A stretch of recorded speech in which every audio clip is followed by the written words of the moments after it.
जय Shri Radhe Krishna. I hope आप सब लोग बहुत अच्छे होंगे। चलिए आज मैं आपको बताने वाली हूँ भक्ति योग के बारे में कि श्री कृष्ण आगे क्या कहते हैं। क्योंकि देखिए पिछली बार हमने वीडियो में ये जाना था कि श्री कृष्ण कहते हैं कि जो सगुण और निर्गुण की भक्ति है उसमें सगुण भक्ति श्रेष्ठ है।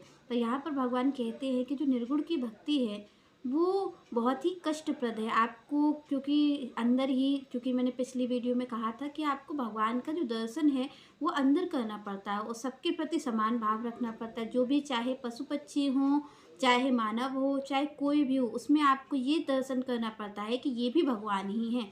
ऐसा नहीं समझना पड़ता। देखिए भगवान में और बाकी जो जीव होते हैं, पशु पक्षी होते हैं, मनुष्य होते हैं, निराकार वाले जो निर्गुण को मानते हैं वो सबको समभाव से ही देखते हैं। वो ये देखते हैं यही भगवान है। और यहाँ पर आपको सब चीज़ पर नियंत्रण करना पड़ता है, इंद्र निग्रह करना पड़ता है। यहाँ पर भगवान कह रहे हैं कि आपको अपने स्वाद पर, आपको अपने सुनने पर, अपने देखने पर, हर चीज़ पर आपको नियंत्रण करना पड़ता है। आप कुछ भी नहीं देख सकते, आपको कुछ भी नहीं देखना चाहिए, आपको कुछ भी नहीं सुनना चाहिए। जो आपकी इंद्रियां हैं, दसों इंद्रियां, उनको आपको नियंत्रित करना होता है। तब भगवान में एकाग्र हो करके उनका भजन करना होता है और उनको, भगवान को आंख बंद करके वो अपने अंदर ही ढूंढने की कोशिश करनी होती है ज्ञान योग के द्वारा। तो भगवान यहाँ पर कह रहे हैं कि जो ज्ञानी होते हैं वो इसका अनुसरण करते हैं, पर जो सामान्य व्यक्ति है उसके लिए ये बहुत ही कष्टकारक है। यहाँ पर भगवान क्या कहते हैं गीता में भक्ति योग के द्वारा, अब मैं आपको बताऊंगी क्या कहते हैं श्री कृष्ण। क्लेशः अधिकतरः तेषाम् अव्यक्त आसक्त चेतसाम अव्यक्ता ही गति दुखम देह वृद्धि अवाप्ते। तो भगवान कह रहे हैं यहाँ पर कि यहाँ पर अगर आप जो निर्गुण भक्ति का मार्ग है इसे अगर चुनते हो तो भगवान क्या कह रहे हैं, कष्टः मतलब दुख भरा, कष्ट वाला है। तो यहाँ पर सबसे पहली बात भगवान क्या कह रहे हैं कि कष्टा अधिकतरा तेषाम। भगवान कह रहे हैं कि ये जो मार्ग आप देख रहे हो निर्गुण भक्ति का, ये क्या है, कष्टा अधिकतरा। भगवान कह रहे अधिकतर ये जो लोग होते हैं, जो सामान्य व्यक्ति इस पे चलने की कोशिश करते हैं, उनके लिए बहुत ही कष्टकारक है, बहुत कम संभावना होती है। यहाँ पर श्री कृष्ण खुद कह रहे हैं अपनी वाणी में, भगवान यहाँ पर बता रहे हैं कि अगर आप निर्गुण भक्ति का मार्ग पे आप चल तो देते हो, पर ये बहुत ही कष्टकारक है और वो भी अनिश्चित फल देने वाला है। यहाँ पर श्री कृष्ण कह रहे हैं कि अगर आप इनकी भक्ति निर्गुण, देखिए सगुण और निर्गुण दोनों ही भगवान की भक्ति ही है। यहाँ पर भगवान कह रहे हैं दोनों मार्ग उन्हीं के द्वारा दिए गए हैं और मंजिल दोनों की एक ही है, भगवान ही है। तो यहाँ पर भगवान कह रहे हैं कि जो कष्टकारक का मार्ग है वो निर्गुण भक्ति का है। क्यों? क्योंकि आपको उसमें बहुत कष्ट उठाने पड़ते हैं और कष्ट यही होता है, सबसे बड़ा कष्ट तो यही होता है कि आप कुछ भी देख नहीं सकते, आप कुछ भी सुन नहीं सकते, आप कुछ भी खा नहीं सकते। जो भी आपको इंद्र निग्रह करना होता है, सबसे बड़ी बात होती है इंद्र निग्रह। और हमारा मन कैसा है आजकल, कि हमारा मन, जो आजकल के लोग देखे जा रहे हैं, पहले के लोगों ने किया भी है, पाया भी है उस मार्ग से, पर भगवान कह रहे हैं कि जो सामान्य व्यक्ति की है, आखिर देखिए ये जो गीता है ये किन लोगों के लिए कही गई, ये कही गई है कलयुग के लोगों के लिए, जिनमें ये सामर्थ्य नहीं है कि वो भगवान तक पहुंच पाए निर्गुण भक्ति के द्वारा। क्योंकि इंद्र निग्रह कर पाना, आप देखते होंगे कि हम कुछ भी खा लेते हैं, कुछ भी सुन लेते हैं, आज का किस तरीके का वातावरण है, कैसा रहन सहन है, तो इसमें भगवान कह रहे हैं कि आप कैसे पा पाओगे जब आपका मन ही एक जगह एकाग्र नहीं रहता है, मन ही नहीं रहता एकाग्र, कुछ भी आप देख रहे हो, कुछ भी आप सुन रहे हो। तो भगवान यहाँ पर कहते हैं कि ऐसे मार्ग से आप नहीं पा पाओगे और बहुत ही कष्टकारी होगा। क्यों? क्योंकि लोग कहते हैं कहीं मैं कुछ भी देख ना लूँ तो वो संसार छोड़ के जाते हैं। क्योंकि देखिए आप अगर संसार में हैं तो आप कुछ भी देख सकते हैं, कुछ भी खा सकते हैं, खाना ही पड़ेगा। आपके सामने कोई गलत दृश्य आता है तो आप क्या कर लेंगे, कहाँ भागेंगे? आप आंख बंद करके भाग तो नहीं सकते, तो आपको वहीं पर रहना पड़ेगा। यहाँ पर सुनने की बात करें तो देखिए हमारे संसार में आसपास हमारे लोग रहते ही हैं, हम संसार में रह रहे हैं, तो यहाँ पर हम कुछ भी बातों को सुन लेते हैं, जो जो भी देखिए जाते हैं तो कुछ भी हमें व्यक्ति दे देते हैं तो हमें वो खाना भी पड़ जाता है, हमें देखना भी पड़ जाता है और हमें सुनना भी पड़ जाता है। जब इन सब चीज़ों को भगवान कह रहे हैं कि ना तो आपको कुछ गलत देखना है, ना सुनना है और ना ही करना है। क्योंकि अगर आप गलत देखेंगे, सुनेंगे और आप गलत प्रकार का अगर कुछ भोजन पा लेंगे तो भगवान कह रहे हैं कि यहाँ पर आपको वो जो पथ है उसमें आपको पहुँचने में दिक्कत होगी। क्योंकि अगर आप कुछ गलत सुन लेंगे तो आपका मन गलत की ओर चलने लग जाएगा, गलत देख लेंगे तो भी गलत की ओर चलेगा। तो भगवान यहाँ पर कहते हैं कि जो इंद्र निग्रह करना होता है, पर आप देखिए जब आप संसार में रह रहे हैं, आप मान लीजिए आप संसार छोड़ के भी चले जाएं, तो कई लोग ऐसे होते हैं जो वन में चले जाते हैं, तपस्या करते हैं और आंख बंद करके इंद्र निग्रह करते हैं, उसके बाद भी होता क्या है, परिणाम यही आता है कि एक गलत दृश्य, मान लीजिए आप वन में भी है, जंगल में भी, संसार छोड़ के चले जाएंगे, पर आप कहीं पर भी चले जाएंगे, रहेंगे तो आप संसार में ही। तो संसार में अगर आप जब तक हैं तब तक आप किन किन चीज़ों से पीछा छुड़ा सकते हैं। आप कोई भी गलत दृश्य अगर आप देख लेंगे तो आपका मन तुरंत ही विचलित हो जाएगा। तो जैसे ही वो क्या कहते हैं विचलित होगा, तुरंत आपको जो आपका पथ है निर्गुण भक्ति का, उससे तुरंत ही गिरा देगा, क्योंकि यहाँ पर आपको इंद्र निग्रह कहना होता है, कुछ भी गलत नहीं देखना होता है। तो ये बहुत ही कष्टकारक है। भगवान कहते हैं कि जो संसार में रह रहा है व्यक्ति, वो कैसे करेगा, वो निर्गुण भक्ति के मार्ग पे कैसे चल पाएगा। तो भगवान कहते हैं कि आप सगुण भक्ति का मार्ग लीजिए, क्योंकि सगुण भक्ति में क्या होता है, श्री कृष्ण कह रहे हैं, यहाँ आप देख रहे होंगे कि जो गीता है, गीता कहाँ कही जा रही है। गीता ना तो अर्जुन जो हैं वो कहाँ खड़े हैं, कुरुक्षेत्र में खड़े हैं। कुरुक्षेत्र मतलब संसार, संसार में ही अर्जुन खड़े हैं। श्री कृष्ण गीता का उपदेश उन्हें वहीं पर दे रहे हैं। कहीं पर भी ऐसा नहीं उन्होंने किया कि वो वन में ले गए हो, जंगल में ले गए हो, या फिर कहीं उनके घर पे भी आप ये देखेंगे कि भगवान ने कहीं ऐसा भी नहीं किया कि अर्जुन को कहीं शांति में उपदेश दिया हो। क्योंकि आप और हम देखते हैं कि आप और हम जब भी कोई, हमें अगर कोई बात कहनी होती है, कोई ज़रूरी बात कहनी होती है, तो हम क्या करते हैं, हम कोई सन्नाटे की जगह जाते हैं, एकांत की जगह जाते हैं, जहाँ पर हम अपनी बात को समझा सकें। तो ऐसा ही आप और हम करते हैं। पर श्री कृष्ण यहाँ पर क्या कर रहे हैं, आप देखो, अगर वो चाहते तो अर्जुन को घर पे भी, उनके महलों में भी समझा सकते थे।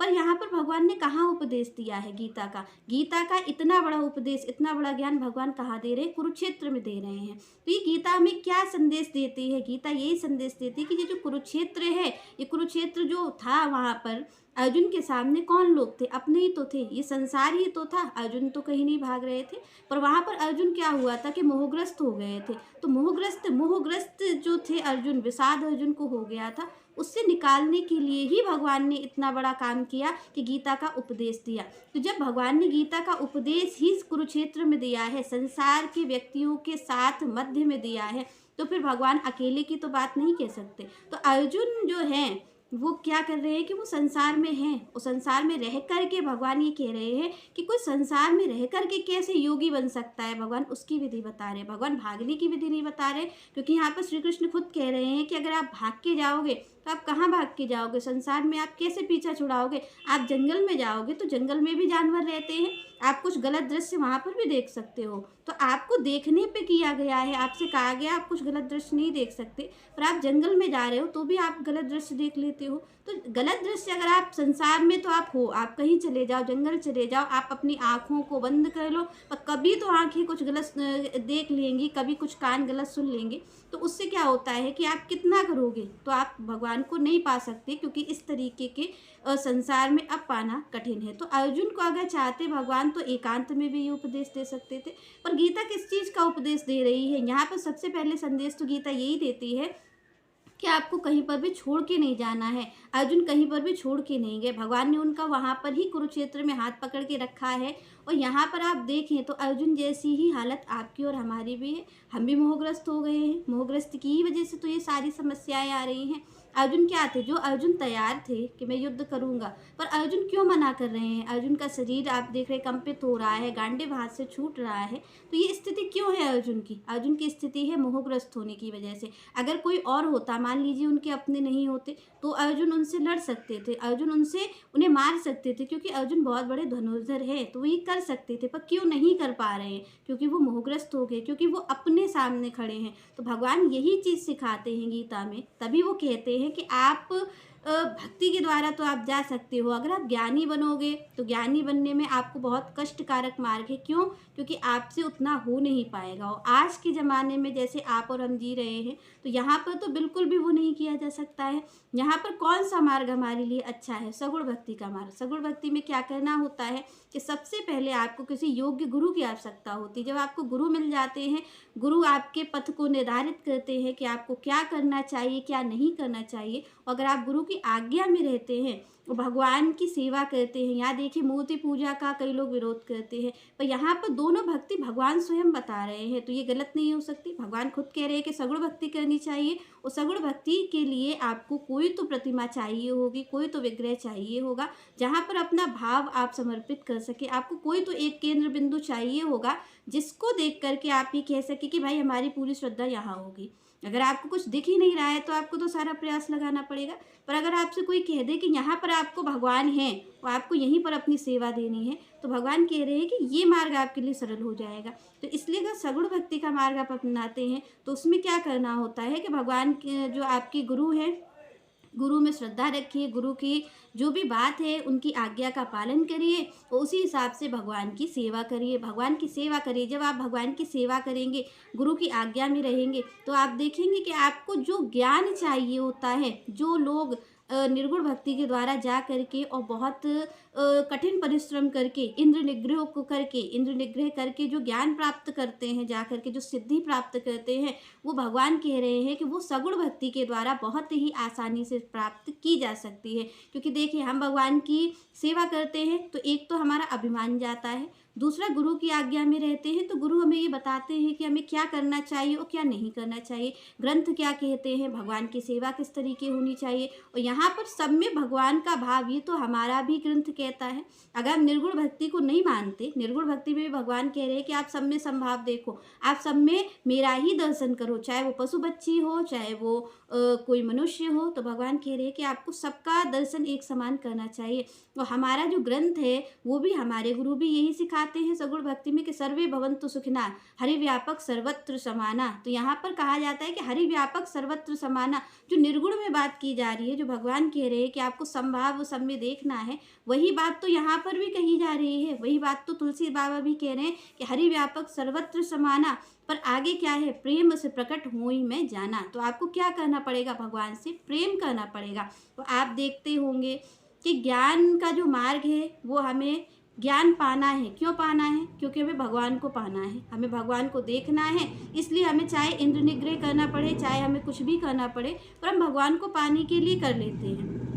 कठिन मार्ग होगा, क्योंकि आपसे अगर कोई ये कहे कि आप इस चीज़ को पा सकते हो इसलिए आपको ये सब करना है। मान लीजिए आपकी जॉब ही है, तो आपकी जॉब है तो आपको ये कह दिया गया कि आपको ये जॉब मिलेगी, पर आपको इतना परिश्रम करना है, तो आपका वो परिश्रम तो परिश्रम होगा। तो मान लीजिए किसी से आपको प्रेम हो जाता है, तो अगर प्रेम हो जाता है तो उन कार्यों को आप अगर प्रेम से करते हैं तो ना तो आपको पता चलेगी, ना आपको वो परिश्रम लगेगा और ना ही कोई कठिनाई होगी। तो यहाँ पर क्या कहते हैं सगुण भक्ति में कि आपको भगवान से प्रेम करना है। जब आप प्रेम कर लेंगे तो जो भी उनसे संबंधित है, जो गुरु आपको आदेश देंगे, उस प्रेम के कारण आप सारे उस पर चलते चले जाएंगे। और जो भगवान कहते हैं कि जो ज्ञान मार्ग से जो सिद्ध लोग प्राप्त करते हैं, वो प्रेम भक्ति से करने वाला जो उनका भक्त होता है, वो भी उसी सिद्धि को प्राप्त करता है जो निर्गुण भक्ति से प्राप्त की जाती है। पर क्यों कर लेता वो आसानी से? क्यों? क्योंकि उसे भगवान से प्रेम होता है कि भगवान हमें मिलेंगे। पर यहाँ पर प्रेम है, यहाँ पर अपनापन है। अगर कोई चीज़ जैसे कि हम सुन रहे हैं तो क्या होता है कि श्री कृष्ण ने कही थी, और श्री कृष्ण कौन है? श्री कृष्ण हमारे अपने हैं, तो अपने ने कही थी तो हम अपने की बात मान लेते हो। आप तो देखते होंगे कि प्रेम संसार का भी होता है, तो लोग दुनिया छोड़ देते हैं, लोग अपनों को छोड़ देते हैं। अगर एक संसार के प्रेम को आप देखेंगे तो संसार के प्रेम के लिए भी दुनिया छोड़ दी जाती है। जो आपके प्रेमी को पसंद होता है आप उसी के अनुरूप कार्य करने लग जाते हैं। तो ये तो संसार का प्रेम है। पर अगर यही प्रेम आपको भगवान से हो जाता है तो भी आपकी सेम पोजीशन रहेगी, क्योंकि प्रेम चाहे संसार में हो या भगवान में हो, उसकी वृत्ति तो एक ही रहती है। तो यहाँ पर अगर आप भगवान से प्रेम करेंगे तो भगवान से संबंधित जो बातें हैं, जैसे हम किसी से प्रेम करते हैं तो हम कहते हैं कि इसको क्या पसंद है, क्या नहीं पसंद है, इसको क्या सुनना अच्छा लगता है, क्या खाना अच्छा लगता है। तो संसार के प्रेम में भी यही होता है। और प्रेम बहुत प्रबल होता है तो वो क्या करता है कि माँ बाप को भी छुड़वा देता है, सारी चीज़ों को छुड़वा देता है, क्योंकि ये प्रेम की प्रबलता है। तो यहाँ पर अगर आप भगवान से प्रेम करते हैं तो आप ज्ञान को भी ले लेंगे। क्यों? क्योंकि भगवान ने क्या कहा है, आप भगवान के बारे में जानना चाह रहे हैं, मतलब ज्ञान की ही तो बात होगी। अगर भगवान से आपको प्रेम है तो भगवान को आप जानना चाहते हैं, जिसको भगवान कहते हैं अथातो ब्रह्म जिज्ञासा, मुझे जानने की इच्छा। तो यहाँ पर अगर जानने की इच्छा होगी तो आप क्या करेंगे, उनके बारे में जानते जानते जो आपकी ज्ञान की चीज़ है, जो ज्ञान योग है, उस ज्ञान तक आप जो निर्गुण भक्ति से सिद्ध करके, इंद्र निग्रह को सिद्ध करके जो चीज़ प्राप्त की जा रही है वो चीज़ आप प्रेम में भगवान के अगर होंगे तो भी आप उस ज्ञान की पराकाष्ठा को प्राप्त कर लेंगे जा कर के। क्यों? क्योंकि आपको भगवान को जानने की इच्छा है। तो यहाँ पर आप, क्योंकि संभाव कहा जा रहा है कि सब में संभाव देखिए, तो जो भगवान की भक्ति होती है वो सब में संभाव को ही दिखाती है, सब में। क्योंकि भगवान सबसे पहली बात कहते हैं कि सर्वे भवन्तु सुखिनः। हमारा जो गुरु लोग होते हैं, गुरु होते हैं, संत होते हैं, वो क्या कहते हैं? सबकी खुशी मानिए। तो यहाँ पर अगर आप सबके सुख की कामना करते हैं तो आप किसी को अलग समझ ही नहीं रहे हैं। तो यहाँ पर हर काम हो जाता है। जो निर्गुण भक्ति में भगवान कह रहे हैं वो सगुण भक्ति में भी होता है। पर यहाँ पर होता क्या है कि आपको बस एक कठिन मार्ग है, एक बहुत ही सरल मार्ग है। तो आपकी इच्छा है कि आपको कौन सा अपनाना है। पर श्री कृष्ण यहाँ पर कह रहे हैं कि जो निर्गुण भक्ति का मार्ग है वो बहुत ही कष्टकारक है, जो सगुण भक्ति का मार्ग है वो बहुत ही प्रेम से चलने वाला है। और यहाँ पर निश्चित फल है, क्योंकि वहाँ पर हम कोशिश कर रहे हैं, निर्गुण भक्ति में हम कोशिश कर रहे हैं भगवान को पाने की। यहाँ पर सगुण भक्ति में हम केवल प्रेम करते हैं भगवान से, और प्रेम में इतनी प्रबलता होती है कि प्रेम की वजह से भगवान, क्योंकि यहाँ पर क्या कहा जा रहा है कि प्रेम से प्रकट हुई में जाना। तो भगवान कैसे प्रकट होते हैं? प्रेम से होते हैं। तो यहाँ पर आपको पूरी गारंटी है कि आपको भगवान की प्राप्ति हो जाएगी, क्योंकि यहाँ पर भगवान ही इस बात को कह रहे हैं। चलिए नेक्स्ट चर्चा हम नेक्स्ट वीडियो में करेंगे। तब तक के लिए जय श्री राधे, जय श्री कृष्ण।